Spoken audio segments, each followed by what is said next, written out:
यार आईपीएल का मजा अब डबल होने वाला है क्योंकि क्रिकेट लाया है आईपीएल हंगामा with massive 2.3 crore price pool. हर हफ्ते आईफोन्स, आईपैड्स और इतने सारे धमाकेदार गिफ्ट जीतने का चांस।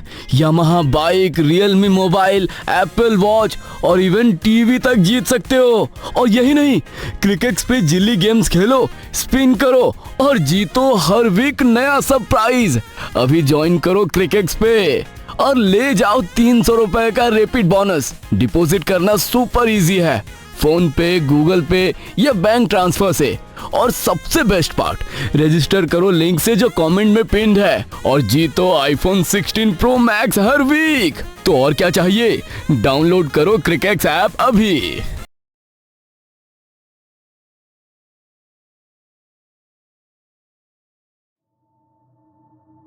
मंदिर के अंदर सावित्री और पुरोहित नारायण आमने सामने बैठे थे। सावित्री के चेहरे पर दृढ़ता थी, जबकि पुरोहित नारायण की आंखों में अजीब सी उदासी झलक रही थी। सावित्री, मुझे नहीं लगता कि मुझे तुम्हें इससे आगे कुछ भी बताना चाहिए। ये तुम्हारी जान को खतरे में डाल देगा। गुरुदेव, आप मेरी चिंता ना करें, बल्कि इस गांव के बारे में सोचें। क्या इस गांव में कभी किलकारियां नहीं गूंजेंगी? उन माओं का क्या होगा कि वो बांझ बनकर रह जाएंगी? कहते हैं कि एक औरत के जीवन में सबसे बड़ी खुशी माँ बनने की होती है। क्या आप इस गांव की सारी औरतों से वो खुशी छीन लेना चाहते हैं? सावित्री ने ये ठान लिया था कि वो ये गुत्थे सुलझा कर रहेगी। पुरोहित जी को भी उसकी जिद के आगे घुटने टेकने ही पड़े। कालिंदी की कहानी जितनी दर्दनाक है, उतनी ही भयावह भी। उसकी जिंदगी का हर मोड़, हर घटना उस अंधेरे की ओर ले गई। तुम उसे समझना चाहती हो, लेकिन उसका सच तुम्हारे भीतर डर और सवालों का सैलाब पैदा कर देगा। गुरुदेव, मैं सच से डरने वालों में से नहीं हूँ। अगर इस गांव को बचाने का रास्ता कालिंदी की कहानी में छुपा है, तो मुझे हर सच जानना होगा। ठीक है, सुनो, लेकिन याद रखना, ये कहानी सिर्फ एक औरत की पीड़ा नहीं, बल्कि इंसानियत के पतन की दास्तान है। जैसा कि मैंने तुम्हें बताया कि कालिंदी एक साधारण परिवार की बेटी थी, लेकिन उसकी सुंदरता, तेजस्विता और ज्ञान ने उसे खास बना दिया था। बचपन से ही वो जड़ी बूटियों और औषधियों का ज्ञान रखने लगी थी। गांव के लोग उसे देवी समान मानते थे, मगर देवांश के जाने के बाद उसकी जिंदगी में सब कुछ बदल चुका था। जिस मुंह से वो दूर निकल गई थी, उसे भनक भी नहीं थी कि उसका वो सौंदर्य और ज्ञान ही उसके लिए अभिशाप बन जाएगा। धर्मवीर ने पहली बार उसे गांव के कुएं के पास देखा। उस दिन कालिंदी सफेद साड़ी में, हाथों में जड़ी बूटियां लेकर खड़ी थी। उसकी सुंदरता देखकर धर्मवीर के मन में उसे पाने की इच्छा जाग गई। धर्मवीर गांव का सबसे ताकतवर आदमी था। वो कालिंदी को अपने वैभव और ताकत से प्रवाहित करना चाहता था। कालिंदी, तुम्हारी सुंदरता इस गांव की सबसे अनमोल चीज है। तुम्हारी जगह इस कोठरी में नहीं, बल्कि मेरे आलीशान घर में है। धर्मवीर, मैं किसी की चीज नहीं हूँ। मेरा जीवन मेरी पूजा और सेवा के लिए है। देखो, मैं तुम्हें बेहद पसंद करता हूँ। तुम्हारा ये लचीला बदन मुझे रात भर सोने नहीं देता। कसम से, मैंने आज तक ना जाने कितनी खूबसूरत लड़कियों के गुरूर तोड़कर उन्हें अपने बिस्तर पर जन्नत दिखाई है, लेकिन तुम्हारी ये करारी बातें और तीखी नजर ने मुझे बेचैन कर दिया। इसलिए तो मैं तुमसे शादी करना चाहता हूँ। अब मान भी जाओ, क्योंकि मुझे ना सुनने की आदत नहीं है। तो आदत डाल लो, क्योंकि मैं तुमसे शादी हरगिज नहीं करूंगी। तेरी इतनी हिम्मत कि मुझे मना करेगी? याद रखना, तुझे इसकी बहुत बड़ी कीमत चुकानी पड़ेगी। धर्मवीर ने ठान लिया था कि अगर कालिंदी उसकी नहीं हो सकती, तो वो उसे बदनाम करके बर्बाद कर देगा। उसने गांव के कुछ लालची और अंधविश्वासी लोगों को अपने साथ मिलाया। धर्मवीर ने गांव में यह अफवाहें फैलानी शुरू की कि कालिंदी अपने जड़ी बूटियों के ज्ञान का इस्तेमाल जादू टोने के लिए करती है। उसने कहा कि वो अपने मंत्रों से गांव वालों को वश में कर रही है, लेकिन ये काफी नहीं था। धर्मवीर ने एक तांत्रिक को बुलाकर एक खौफनाक योजना बनाई। उसने कालिंदी के घर के पास अजीब अजीब चीजें फैलवाई, रक्त, मांस के टुकड़े और काले कपड़े। हमने खुद देखा है, कालिंदी अपने घर में तंत्र मंत्र कर रही थी, वो पागल हो गई है। इन अफवाहों ने कालिंदी को धीरे धीरे अकेला कर दिया। जो लोग कभी उसकी पूजा करते थे वो अब उससे डरने लगे। उसका घर खाली हो गया था, कोई उससे मिलने नहीं आता था। वो मंदिर जाती तो लोग उससे बचकर निकल जाते। उसकी हालत देखकर मेरा दिल टूट गया। कालिंदी अपने घर में बंद हो गई, लेकिन धर्मवीर यही नहीं रुका। उसने अफवाह फैलाई कि कालिंदी गांव के बच्चों पर हमला कर रही है। अरे हमने उसे बच्चों के खून से सने हाथों के साथ देखा है। अरे उसने बच्चों को खा लिया है। यह सब सुनकर गांव वालों ने उसे डायन करार दे दिया। एक दिन गांव वालों ने उसके घर को घेर लिया। वे उसे पकड़कर घसीटते हुए गांव के चौराहे तक ले गए। मैंने तुम्हारा क्या बिगाड़ा है? मैंने तुम्हें ठीक किया है, तुम्हारे बच्चों की जान बचाई है, लेकिन तुमने मुझे तुच्छ अफवाहों का शिकार बना दिया। तुम्हारी जगह यहाँ नहीं है कालिंदी, तुम्हें इस गांव से दूर जाना होगा। लेकिन कालिंदी ने हार नहीं मानी। उसने अपनी अंतिम सांस तक संघर्ष किया। तुम सबको मेरी सच्चाई का पता चलेगा।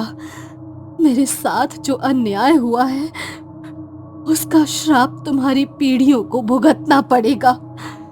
तुम्हारी हर तीसरी पीढ़ी की औरतें मां बनने का सुख नहीं पा सकेंगी। कालिंदी ने भीड़ से भागने की कोशिश की। वो कुएं के पास पहुंची और वहां रुक गई।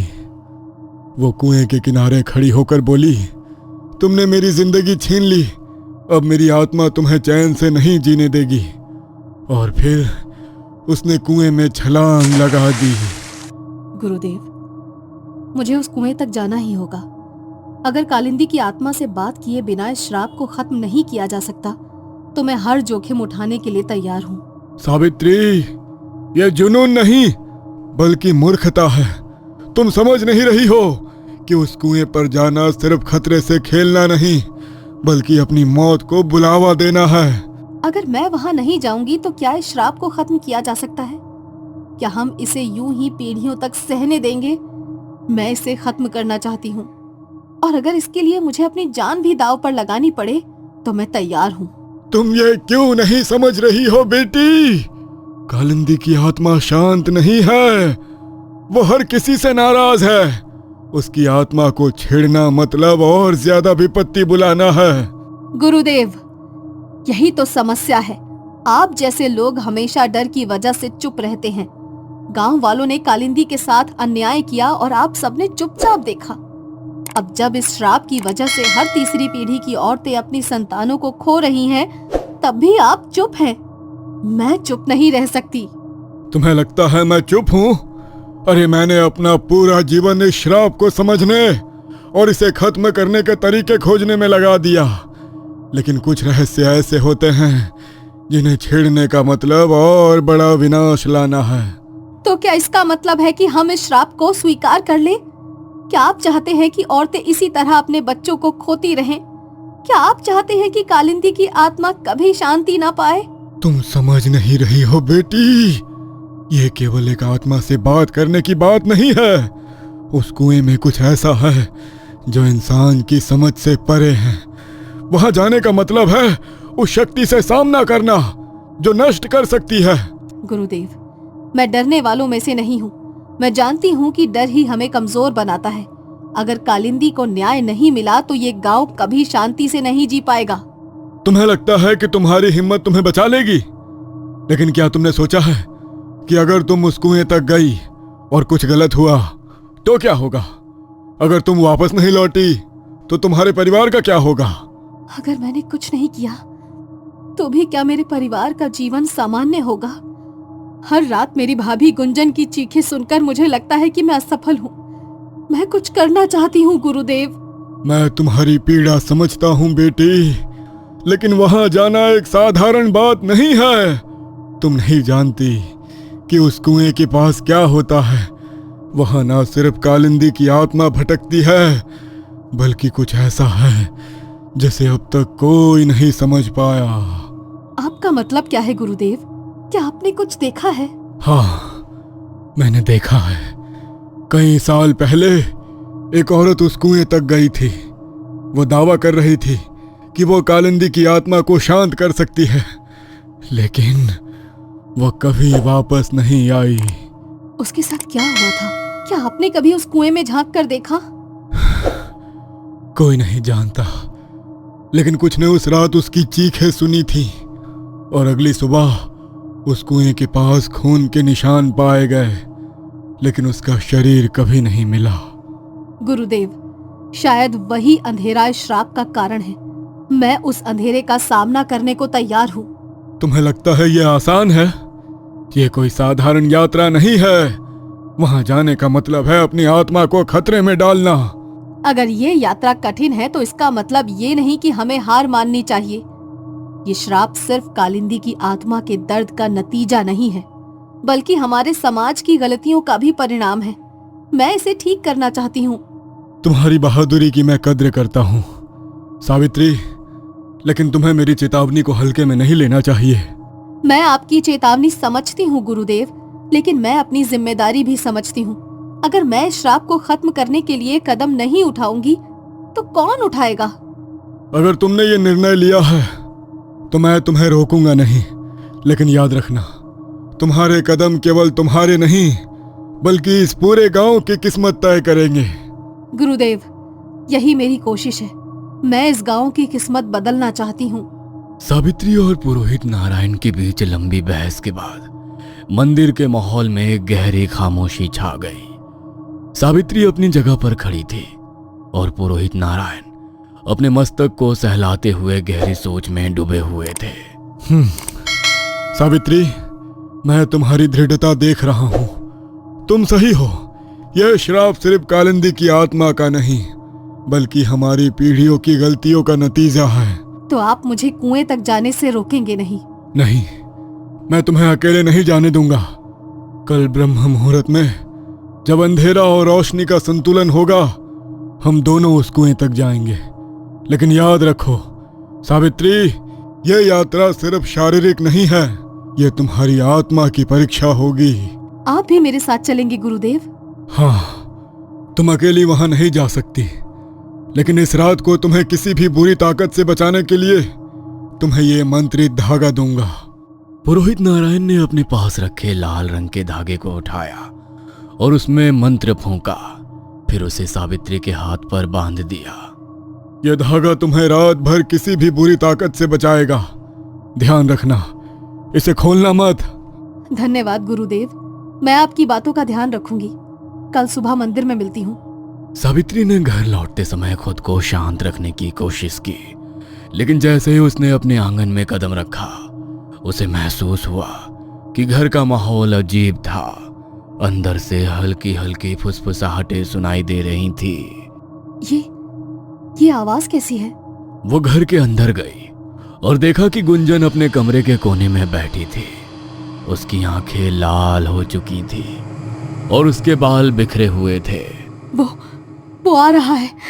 वो मेरे बच्चे को ले गया और अब वो तुम्हारे लिए आएगा। गुंजन, तुम क्या कह रही हो? कौन आ रहा है? सावित्री ने गुंजन को शांत करने के लिए पास जाने की कोशिश की, लेकिन जैसे ही उसने कदम बढ़ाया, कमरे का तापमान अचानक गिर गया। दीवारों पर खरोच के निशान दिखने लगे। वो यही है। उसे मत आने दो, उसे मत आने दो, मत आने दो उसे। गुंजन की चीखें और तेज हो गई। सावित्री ने घबराकर पुरोहित नारायण का दिया हुआ अभिमंत्रित धागा अपने हाथ पर कसा। तभी वो दृश्य अचानक थम गया। गुंजन, मैं तुम्हें बचाऊंगी। मैं कुछ ऐसा करूंगी जिससे तुम्हें और इस गांव की औरतों को इस दर्द से आजादी मिले। गुंजन धीरे धीरे शांत हो गई, लेकिन उसके चेहरे पर डर बना रहा। सावित्री ने तय कर लिया कि अगली सुबह जो भी हो वो कुएं तक जाएगी। अगली सुबह सूरज निकलने से पहले सावित्री तैयार होकर मंदिर पहुंची। उसका दिल तेजी से धड़क रहा था। गुरुदेव ने कहा था कि हम ब्रह्म मुहूर्त में जाएंगे। मुझे जल्दी पहुंचना चाहिए। लेकिन जैसे ही वो मंदिर के अंदर पहुंची, उसे वहां पुरोहित नारायण कहीं नहीं दिखे। पूजा की सामग्री वैसे ही रखी हुई थी और अगरबत्तियां बुझ चुकी थी। गुरुदेव, आप कहाँ हैं? ये सब क्या हो रहा है? सावित्री ने चारों ओर देखा, लेकिन वहां सिर्फ सन्नाटा था। अचानक उसने देखा कि मंदिर की दीवार पर एक लाल रंग का निशान उभरा हुआ था। वो धीरे धीरे उस निशान के पास गई। दीवार पर लिखा था, सावित्री, ये रास्ता कठिन है, तुम्हें अकेले ही आगे बढ़ना होगा। गुरुदेव ने ये क्यों लिखा? क्या वो खुद डर गए? मंदिर की घंटी अचानक बज उठी। सावित्री ने गहरी सांस ली और मन ही मन ठान लिया, अगर मुझे ये लड़ाई अकेले लड़नी है तो मैं इसे लड़ूंगी। मैं उस कुएं तक जाऊंगी। क्या सावित्री उस कुएं तक पहुंच पाएगी? क्या पुरोहित नारायण की गुमशुदगी का कोई संबंध इस रहस्य से है? जानने के लिए सुनते रहिए कालिंदी का श्राप, सिर्फ और सिर्फ once upon a time horror Hindi पर।